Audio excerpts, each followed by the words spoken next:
اس نے فرحندہ کو احساس دلائے بغیر یہ ٹیپ ریکارڈر سے نکال لی تھی اور فرحندہ کو اس کا احساس بھی نہ ہو سکا تھا۔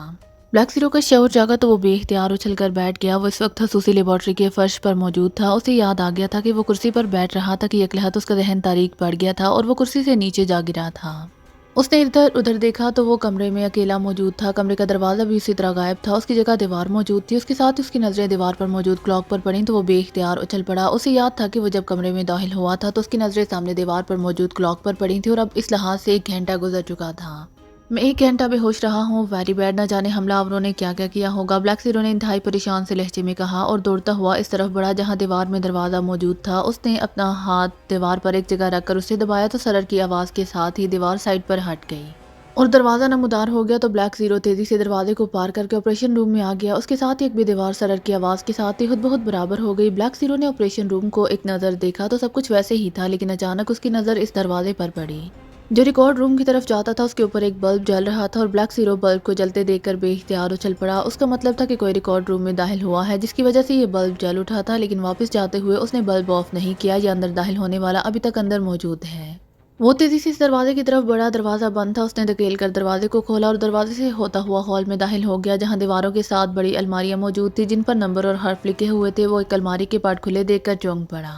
دوسرے لمحے وہ تیزی سے اس الماری کی طرف بڑھ گیا۔ الماری میں فائلیں موجود تھی، لیکن تمام فائلیں اس انداز میں پڑی تھی جیسے انہیں اٹھا کر چیک کر کے لاپرواہی سے واپس رکھ دیا گیا ہو۔ اس نے الماری کے سب سے اوپر والے خانے کی چھت پر ہاتھ پھیرا تو ٹو ٹو کے ساتھ ہی سامنے الماری کی دیوار پر ایک نمبر تیزی سے جلنے بجھنے لگا۔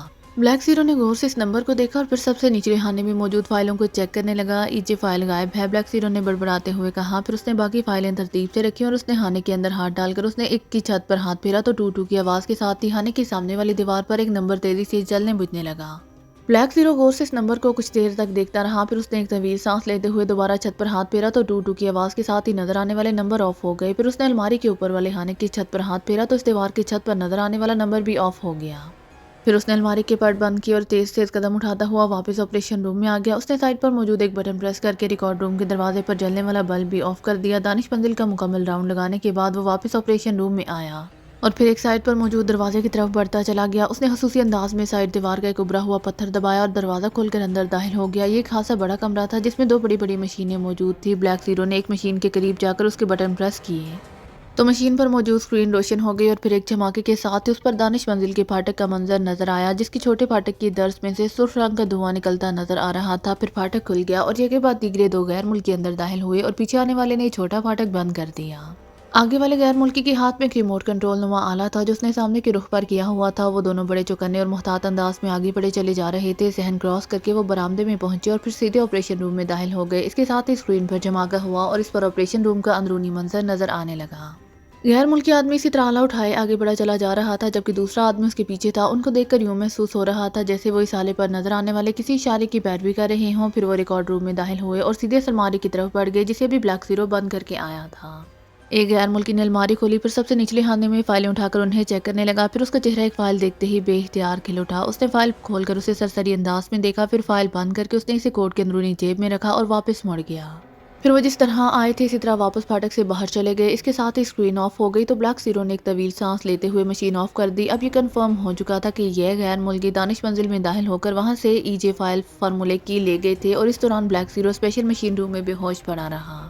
بلیک زیرو اٹھا اور اس نے دوسری مشین پر موجود کور ہٹایا اور اس کے سامنے رکھی ہوئی کرسی پر بیٹھ کر اس نے مشین کو آپریٹ کرنا شروع کر دیا۔ دانش منزل کے ریکارڈ روم میں جو فائل بھی رکھی جاتی تھی اس کے کور کے اندرونی طرف ایک خصوصی مائکرو چپ لگا دی جاتی تھی۔ یہ چھوٹی سی چپ عام حالات میں نظر بھی نہ آتی تھی، لیکن اس چپ کی وجہ سے اس فائل کو پورے ملک میں اس مشین کے ذریعے ٹریس کیا جا سکتا تھا اور ہر چپ کے خصوصی نمبرز تھے جو بلیک زیرو نے الماری کی دیوار پر چیک کیے تھے۔ اس مشین میں وہ نمبرز فیڈ تھے۔ اس نے مشین کا بٹن آن کر دیا۔ اب اس کی نظریں اسکرین پر جمی ہوئی تھی۔ چند لمحوں بعد اسکرین ایک چماکے سے روشن ہو گئی۔ اس پر دارالحکومت کا نقشہ موجود تھا اور ایک جگہ سرخ رنگ کا نقطہ تیزی سے جل بجھ رہا تھا۔ اس کا مطلب تھا کہ اس نمبر کی چپ والی فائل اس جگہ پر موجود تھی۔ بلیک زیرو نے جھک کر غور سے اس جگہ کو دیکھا جہاں نقطہ جل بجھ رہا تھا۔ کارسانہ کلب، بلیک زیرو نے بڑبڑاتے ہوئے کہا اور پھر اس نے مشین آف کر دی اور اٹھ کھڑا ہوا۔ ایک لمحے کے لیے اسے خیال آیا کہ وہ ٹائیگر کو ٹرانسمیٹر پر کال کر کے فائل کے حصول کے لیے کہہ دے یا پھر جوزف کو بھجوا دے، لیکن پھر اس نے دونوں خیال مسترد کر دیے۔ اسے معلوم تھا کہ عمران تک یہ رپورٹ بہرحال پہنچ جائے گی اور اس کے بعد شاید اسے گولی ہی مار دی جائے، اس لیے اس نے خود جانے کا فیصلہ کیا۔ پھر میک اپ کر کے اور لباس تبدیل کر کے اس نے ایک الماری سے مشین پسٹل نکال کر جیب میں ڈالا اور فون کو ٹیپ پر لگا کر اور دانش منزل کا خودکار حفاظتی نظام آن کر کے وہ عقبی دروازے سے باہر آ گیا۔ تھوڑی دیر بعد اس کی کار خاصی تیز رفتاری سے کارسانہ کلب کی طرف بڑھی چلی جا رہی تھی۔ اچانک اسے خیال آیا کہ جب واردات ہوئی اس وقت دانش منزل کا حفاظتی نظام آن تھا، لیکن اس کے باوجود یہ غیر ملکی اندر کیسے داخل ہو گئے؟ اس کا مطلب تھا کہ انہوں نے دانش منزل میں کوئی ایسی مشینری فائر کی تھی جس نے اس قدر جدید اور سخت خصوصی نظام کو بھی یکسر فیل کر دیا تھا۔ اس نے دل ہی دل میں فیصلہ کر لیا تھا کہ وہ واپس جا کر اس مشینری کو بھی تلاش کرے گا۔ فی الحال تو اسے فائل واپس حاصل کرنی تھی، کیونکہ اسے معلوم تھا کہ جس دیدہ دلیری سے ان لوگوں نے دانش منزل میں داخل ہو کر فائل اڑائی ہے، یہ لوگ اتنے باوسائل بہرحال ضرور ہوں گے کہ وہ اسے فوری طور پر ملک سے باہر نکال دیں۔ کارسانہ کلب میں اس نے دیکھا ہوا تھا، اس لیے جلد ہی اس کی کار کلب کے کمپاؤنڈ گیٹ میں داخل ہو کر مڑی اور پھر پارکنگ میں جا کر اس نے کار روک دی۔ بلیک زیرو نے اپنے چہرے پر گریٹ لینڈ کے افراد کا میک اپ کر رکھا تھا، کیونکہ جو دو غیر ملکی دانش منزل سے فائل اڑا کر لے گئے تھے ان کے چہرے وہ مشین کی اسکرین پر دیکھ چکا تھا اور وہ دونوں ہی گریٹ لینڈ آزاد تھے۔ اس نے کار پارکنگ میں روکی اور نیچے اتر کر اس نے کار لاک کی۔ اسی لمحے پارکنگ بوائے نے کارڈ اس کی طرف بڑھایا تو بلیک زیرو کو اسے دیکھ کر ایک خیال آیا کہ اسے جنرل مینیجر کے آفس کا کوئی عقبی راستہ معلوم کر لے، لیکن پھر اس نے ارادہ بدل دیا۔ اسے معلوم تھا کہ زیادہ دیر ہو گئی یا وہ کسی الجھن میں پڑ گیا تو فائل یہاں سے غائب بھی ہو سکتی ہے اور پھر اسے ایک بار پھر ٹریس کرنا پڑے گا۔ اسی لیے اس نے لمبے چکر میں پڑنے کا ارادہ ترک کر دیا اور تیز تیز قدم اٹھاتا کلب کے مین گیٹ کی طرف بڑھتا چلا گیا۔ مشین سے اسے یہ تو معلوم ہو گیا تھا کہ فائل کارسانہ کلب کے ایریے میں ہے، لیکن کہاں ہے اس بارے میں اسے علم نہیں تھا۔ لیکن جتنی بڑی واردات تھی اس سے ظاہر یہ ہوتا تھا کہ یہ کسی عام سے آدمی کا کام نہیں ہے۔ لامحالہ اس واردات کا سرغنہ جنرل مینیجر ہی ہو سکتا تھا۔ مین گیٹ کھول کر وہ ہال میں داخل ہوا تو اندرونی ماحول دیکھ کر وہ حیران ہو گیا۔ یوں لگتا تھا جیسے دروازہ کھولتے ہی وہ پکیشیا سے گریٹ لینڈ پہنچ گیا ہو۔ کاؤنٹر پر دو خوبصورت لڑکیاں موجود تھیں۔ یہ سر بلیک زیرو کے قریب جاتے ہی ایک لڑکی نے مخصوص انداز میں مسکرا کر کہا، کلب کا انچارج کون ہے؟ بلیک زیرو نے پوچھا۔ جی مالک اور جنرل مینیجر مائک پراکٹر ہیں، لڑکی نے قدرے حیرت بھرے لہجے میں کہا۔ شاید اسے اس سوال کی وجہ تسمیہ سمجھ میں نہ آئی تھی۔ میرا نام وکٹر ہاگر ہے اور میں لارڈ الیسا کا پرسنل سیکرٹری ہوں۔ لارڈ صاحب نے اس کلب کی بڑی تعریف سنی ہے، انہوں نے مجھے بھیجا ہے تاکہ میں ان کے یہاں آنے اور رہنے کے بارے میں یہاں کے چیف سے بات کر سکوں۔ بلیک زیرو نے کہا، آپ جنرل مینیجر صاحب سے مل لیں، وہ آفس میں موجود ہیں۔ لڑکی نے مسکراتے ہوئے کہا۔ وہ شاید لارڈ کا نام سن کر معروب ہو گئی تھی۔ آپ ان سے اجازت تو لے لیں، ایسا نہ ہو کہ وہ میرے اچانک جانے پر ناراض ہو جائیں۔ بلیک زیرو نے کہا، آپ کی ملاقات پہلے ان کی پرسنل سیکرٹری مس لوسیا سے ہوگی، وہی چیف سے آپ کی ملاقات کے سلسلے میں بات چیت کرے گی۔ لڑکی نے جواب دیا۔ کہاں ہے ان کا آفس؟ بلیک زیرو نے پوچھا۔ ادھر سائڈ میں راہداری کے آخر میں دربار موجود ہوگا وہاں، لڑکی نے ہاتھ کے اشارے سے کہا تو بلیک زیرو نے اس کا شکریہ ادا کیا اور تیز تیز قدم اٹھاتا ہوا راہداری میں داخل ہو گیا۔ راہداری کے آخری حصے میں ایک بند دروازے کے سامنے باوردی دربار موجود تھا۔ بلیک زیرو کے قریب پہنچنے پر اس نے سلام کیا، پھر ہاتھ سے دروازہ کھول دیا۔ بلیک زیرو اندر داخل ہوا تو سامنے ہی ایک میز کے پیچھے ایک نوجوان اور خوبصورت لڑکی بیٹھی ہوئی تھی۔ اس کے جسم پر اسکرٹ تھا اور دو فون پر بات کر رہی تھی۔ اس نے بات کرتے کرتے بلیک زیرو کو بیٹھنے کا اشارہ کیا تو بلیک زیرو کرسی پر بیٹھ گیا۔ چند لمحوں بعد اس نے ریسیور رکھ دیا۔ یس سر فرمائیے سر، میرا نام لوسیا ہے، لڑکی نے بڑے مؤدبانہ لہجے میں کہا تو بلیک زیرو نے اسے بھی وہی کہانی سنا دی جو وہ پہلے کاؤنٹر گرل کو سنا چکا تھا۔ لڑکی نے بات سن کر اس بات میں سر ہلایا اور سامنے موجود آفس فون سیٹ کا ایک بٹن پریس کر دیا۔ یس ایک بھاری سی آواز سنائی دی، لوسیا بول رہی ہوں باس، لوسیا نے کہا، پھر وہی بات دہرا دی جو بلیک زیرو نے اس سے کی تھی۔ لارڈ الیسا، وہ تو گریٹ لینڈ کے اصل کنگ ہیں، ان کی پرسنل سیکرٹری کو فوراً بھجوائیں۔ یہ تو ہمارے لیے اعزاز ہے کہ لارڈ صاحب یہاں خود تشریف لانا چاہتے ہیں، مائک پراکٹر نے مسرت بھرے لہجے میں کہا تو لوسیا نے اوکے کہہ کر فون آف کر دیا۔ آئیے سر میں آپ کو باس تک چھوڑاؤں، لوسیا نے انتہائی مروب ہو جانے والے لہجے میں کہا اور اٹھ کھڑی ہوئی۔ پھر وہ بلیک زیرو کو ساتھ لیے ایک سائڈ پر موجود ایک چھوٹی سی راہداری سے گزر کر ایک بند دروازے کے سامنے پہنچ کر رک گئی۔ تشریف لے جائیں سر، لوسیا نے کہا تو بلیک زیرو نے دروازے کو دھکیلا تو دروازہ کھلتا چلا گیا۔ اس کے کھلنے کے انداز سے ہی بلیک زیرو سمجھ گیا کہ کمرہ ساؤنڈ پروف ہے۔ یہ خاصا بڑا وسیع کمرہ تھا جس میں مہاگنی کی بڑی آفس ٹیبل کے پیچھے اونچی پشت کی ریوالونگ چیئر پر ایک لمبے قد اور بھاری جسم کا گریٹ لینڈ نژاد آدمی بیٹھا ہوا تھا۔ اس کا چہرہ چوڑا لیکن آنکھیں چہرے کی مناسبت سے خاصی چھوٹی تھی، جن میں سام کی آنکھوں جیسی تیز چمک تھی۔ اس نے ڈارک براؤن کلر کا سوٹ پہنا ہوا تھا اور سر رنگ کی ٹائی باندھی ہوئی تھی۔ بظاہر وہ ایک باروب سا آدمی دکھائی دے رہا تھا، لیکن بلیک زیرو سے دیکھتے ہی سمجھ گیا تھا کہ یہ آدمی حد درجہ عیار شیطانی ذہن کا مالک، انتہائی خود غرض اور موقع پرست آدمی ہے۔ یہ اپنے معمولی سے مفاد کے لیے دوسروں کی زندگیوں سے بھی کھیل سکتا ہے۔ میرا نام وکٹر ہاگر ہے، بلیک زیرو نے دروازہ بند کر کے اسے باقاعدہ لاک کرتے ہوئے کہا۔ مائک پراکٹر اسے دروازہ لاک کرتے دیکھ کر چونک پڑا تھا۔ جی لیکن آپ نے دروازہ کیوں لاک کیا ہے؟ مائک پراکٹر نے حیرت بھرے لہجے میں کہا۔ لارڈ صاحب کے سلسلے میں چند باتیں ایسی کرنی ہیں جنہیں آؤٹ نہیں ہونا چاہیے اور نہ ہی ڈسٹربنس ہونی چاہیے، بلیک زیرو نے مسکراتے ہوئے جواب دیا۔ او اچھا، میرا نام مائک پراکٹر ہے اور میں کلب کا مالک اور جنرل مینیجر ہوں، مائک پراکٹر نے اس بار قدرے مسکراتے ہوئے کہا اور میز کی سائڈ سے نکل کر اس نے مصافحہ کے لیے ہاتھ بڑھایا اور پھر بڑے گرم جوشانہ انداز میں مصافحہ کر کے اس نے بلیک زیرو کو بھی بیٹھنے کا اشارہ کیا اور خود بھی اپنی مخصوص کرسی کی بجائے وہیں صوفے پر ہی بیٹھ گیا۔ میرے لیے یہ تو بہت بڑا اعزاز ہے کہ لارڈ صاحب یہاں تشریف لانا چاہتے ہیں، آپ بتائیں کہ ہم ان کی کیا خدمت کر سکتے ہیں، مائک پراکٹر نے بڑے مرعوبانہ لہجے میں کہا۔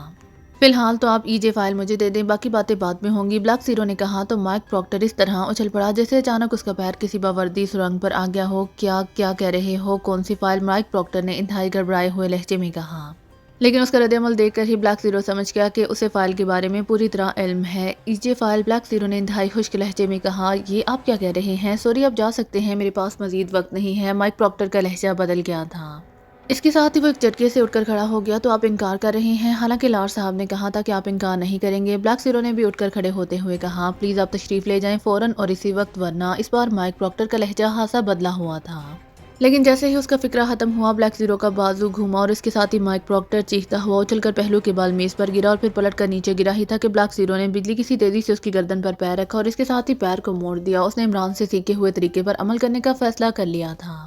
مائک پروکٹر کے حلق سے ہرہراہٹ کی آوازیں نکلنے لگی، بولو کہاں ہے فائل؟ بولو۔ بلیک زیرو نے پیر کو ذرا سا پیچھے کی طرف موڑتے ہوئے کہا۔ مائک پروکٹر بار بار ہاتھ اٹھا کر بلیک زیرو کی ٹانگ پکڑنے کی کوشش کر رہا تھا، لیکن اس کے دونوں ہاتھ معمولی سی حد تک اٹھتے اور پھر نیچے گر جاتے۔ اس کا چہرہ تکلیف کی شدت سے بگڑ سا گیا تھا۔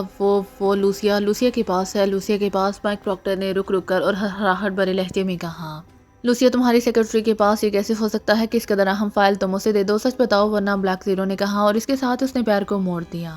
مام میں سچ کہہ رہا ہوں، یہی تو اس کی حفاظت ہے کہ کسی کو معلوم بھی ہو جائے تو کوئی یقین ہی نہ کرے۔ مائک پروکٹر نے رک کر کہا تو بلیک زیرو نے اس کی گردن سے پیر ہٹایا اور دوسرے لمحے جھک کر اس سے گردن سے پکڑ کر ایک زوردار جھٹکے سے اٹھا کر صوفے پر ڈال دیا۔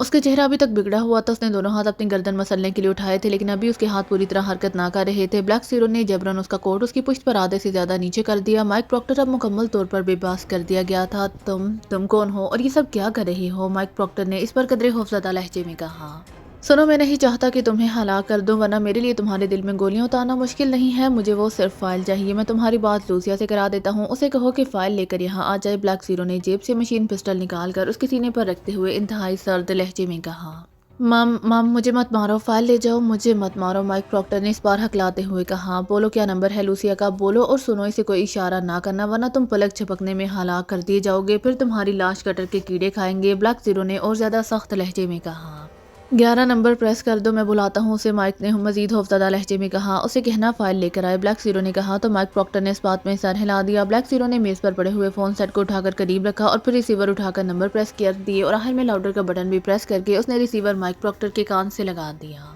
یس باس۔ چند لمحوں بعد لوسیا کی مودبانہ آواز سنائی دی، لوسیا، وہ ای جے والی فائل جو میں نے تمہیں سیف میں رکھنے کے لیے دی تھی وہ لے کر میرے آفس میں آؤ جلدی۔ مائک پروکٹر نے کہا، یس باس۔ دوسری طرف سے کہا گیا تو بلیک زیرو نے کریڈل دبا کر رابطہ ختم کیا، پھر ریسیور رکھ کر وہ تیزی سے مڑا اور اس نے دروازے کا لاک کھول دیا، لیکن اس کے ہاتھ میں موجود مشین پسٹل کا رخ ابھی تک مائک پروکٹر کی طرف ہی تھا۔ البتہ وہ خود وہیں دروازے کے پاس ہی کھڑا رہا۔ تھوڑی دیر بعد دروازہ کھلا اور لوسیا اندر داخل ہوئی۔ بلیک زیرو دروازے کے پٹ کے پیچھے موجود تھا۔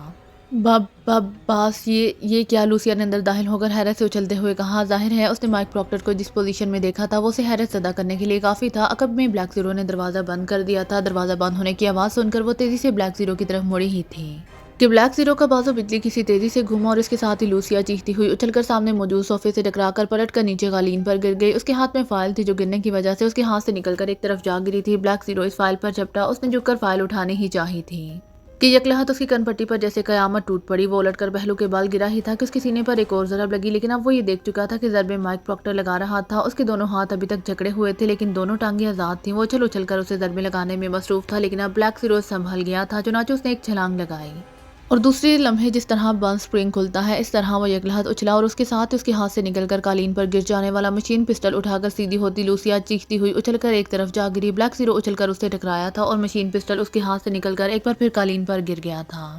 پھر اس سے پہلے کہ مائک اور لوسیا سنبھلتے، بلیک زیرو نے پلک جھپکنے میں مشین پسٹل جھپٹا اور دوسرے لمحے ریٹ کی آواز کے ساتھ ہی لوسیا جو ایک بار پھر اٹھ کر کھڑی ہو چکی تھی چیختی ہوئی اچھل کر پشت کے بال گری۔ اس کے ساتھ ہی بلیک زیرو کا جسم بجلی کسی تیزی سے گھوما اور میز کی سائڈ کی طرف جاتا ہوا مائک پروکٹر چیختا ہوا میز اور دیوار کے درمیان جا گرا۔ پھر اس نے سیدھا ہو کر اٹھنے کی کوشش کی، لیکن اس سے پہلے کہ وہ اٹھتا بلیک زیرو نے ہاتھ میں پکڑے ہوئے مشین پسٹل کا ٹریگر دبا دیا اور ریٹ کی آوازوں کے ساتھ ہی گولیاں مائک پروکٹر کے سینے میں گھستی چلی گئیں اور وہ چند لمحے تڑپنے کے بعد ساکت ہو گیا۔ اس کی آنکھیں بے نور ہو چکی تھیں۔ بلیک زیرو تیزی سے فائل کی طرف بڑھا اور اسے ایک بار پھر فائل پر جھپٹا اور اسے اٹھا کر اس نے اسے کھول کر سرسری طور پر دیکھا تو اس کے چہرے پر اطمینان کے تاثرات ابھر آئے، کیونکہ فائل وہی تھی جو دانش منزل سے اڑائی گئی تھی۔ اس نے وہ محسوس چک بھی چیک کر لی تھی جس کے ذریعے یہ فائل ٹریس ہوئی تھی۔